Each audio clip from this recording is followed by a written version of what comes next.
This is Professor Ndubeze Okonkwo, and this is a short video on the science of having children, the concept of whether a child is a male or female. Another way to put it, a child is a boy or a girl. The sex of a child is solely dependent on the DNA profile or the DNA constitution of both parents. A man carries a Y chromosome and a woman carries the X chromosome. When you join X chromosome with the Y chromosome of the man, you have a male child. Again, if you get the X chromosome of the woman and the Y chromosome of the man, the outcome of that pregnancy gives you a boy. If you mix the X chromosome of the woman and the X chromosome of the man, the outcome of that pregnancy gives you a female child. If a child has any genetic abnormality, it can either come from a woman or from a man, depending on who is carrying that defective gene. Therefore, one of the things that destroy the family and married life in our societies is the lack of knowledge of who determines whether a child is a boy or a girl. It is not the woman, it is the man. Therefore, going to marry another wife in order to have a male child while blaming your wife for not having a son for you is an error. The man is the only determinant of whether a child is going to be a girl or a boy. The value of a child is the same regardless of whether it's a girl or a boy. The intelligence of a child has nothing to do with the sex of the child.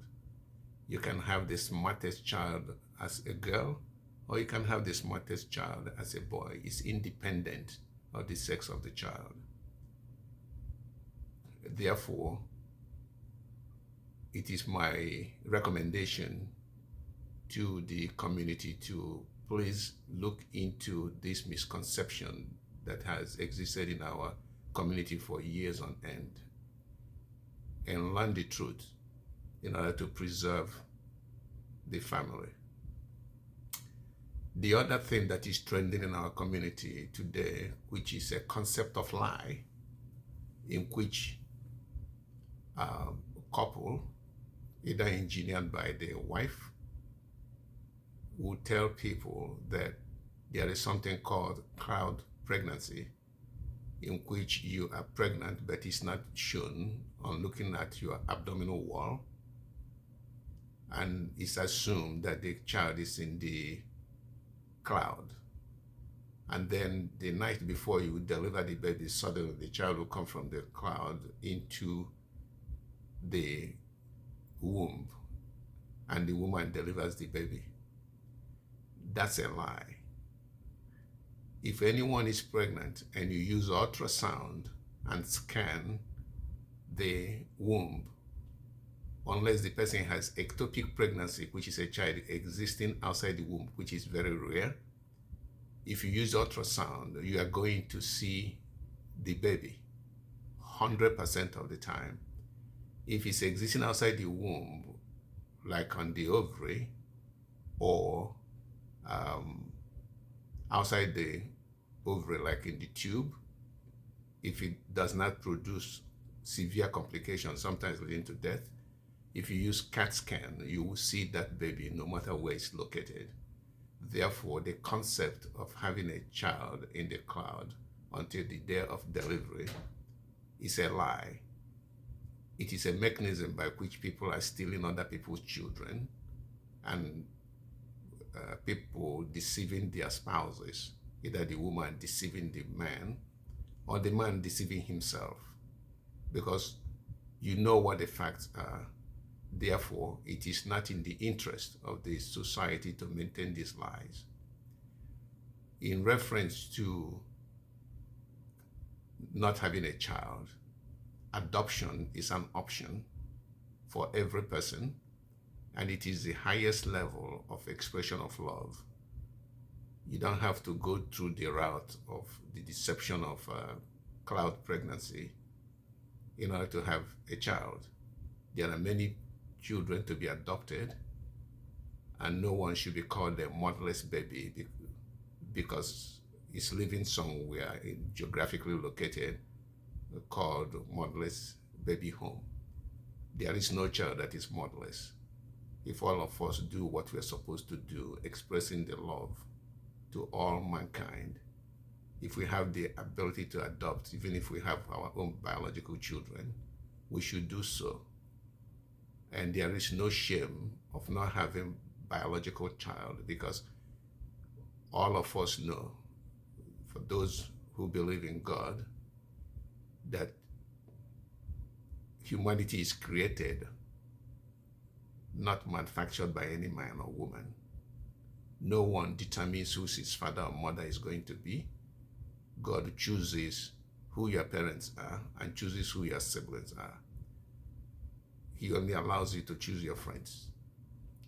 Therefore, if anyone does not have a biological child, it isn't your fault. Because if God creates, he decides where he sends the children. For those who want to discard this version of spirituality and defer to science, we all know that you can have in vitro fertilization, in which you can take already created egg and sperm and mix them together outside of the womb, and then implant into the womb, and you have a child. But the most important part of this message is that the need to have a child should not be a reason for deception and lies, and that the zeal or the need to have a child cannot always be satisfied by adoption if infertility becomes a problem.